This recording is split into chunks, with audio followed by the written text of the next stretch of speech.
Sa isang tahimik na baryo, may farmer si Farmer Juan. Ngunit may problema, kulang ang tubig, mahal ang gastos at hindi lumalaki ng maayos ang mga pananim. Ano kaya ang dahilan?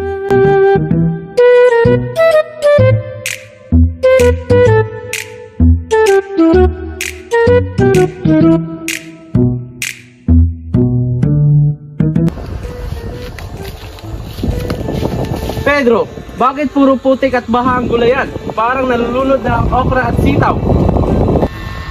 Boss, dinagdagan ko lang ng tubig.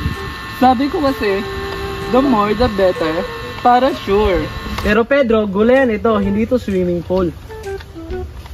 Sir Juan, Sir Pedro, napansin ko rin po, tanghaling tapot kayo nagdidilig. Oo, para kita ko daw pagbasa. Shiny lid. Ay mali po yon. Ang init kaya, ang bilis mag-evaporate. Dahil sa maling paraan, nasasayang ang tubig at nanganganib ang ani. Buti na lang may parating na tulong. Magandang araw, narinig ko may problema sa tubig dito. Tingnan ko nga. Over-irrigation, midday watering, and then covered soil. Ay. Manang Rowena, tulungan niyo po kami para kasing nalulunod yung farm namin. Pero tuloy-tuloy pa rin ang tubo sa gastos. Kaya natin yan. Ang sekreto sa farm water management ay simple. Store, conserve, use wisely, and protect water.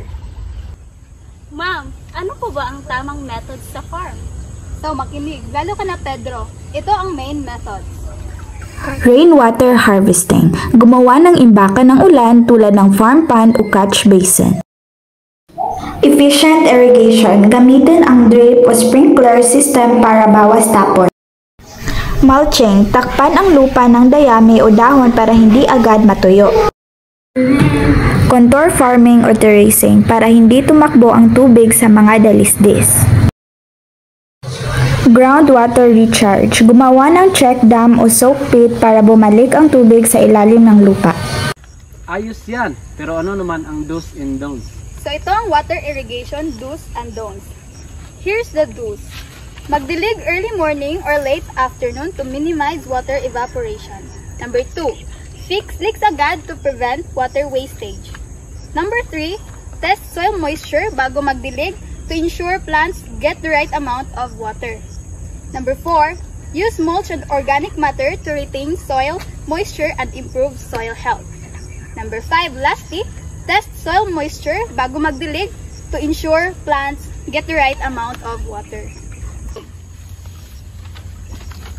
And here's the don'ts. Don't over-irrigate. Too much water can damage roots and waste resources. Don't water at midday when the sun is hottest to avoid evaporation. And don't dump chemicals near water sources to protect the environment. And last, don't leave the soil bare. Cover it with plants or mulch to prevent erosion and water loss. Manang Rowena, Maria at Ana. Sa madaling salita, huwag sayangin ang tubig, huwag basta buhos, at huwag magpagka-swimming instructor sa tanim.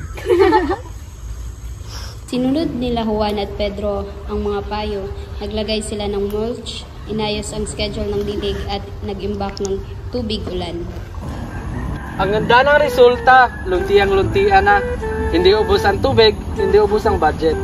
Boss, ngayon ko lang na-realize mo, hindi pala dapat the more the better. Dapat pala the wiser the better. Sa tamang methods, do's at don'ts, mas magiging sustainable ang farm water management. Tama! Tandaan, store water, conserve water, use wisely, and protect water source. At bilang komunidad, tungkulin nating pangalagaan ang tubig para sa may-ani ngayon, bukas at sa susunod na henerasyon. Tubig ay buhay, ingatan, i-manage at i-save.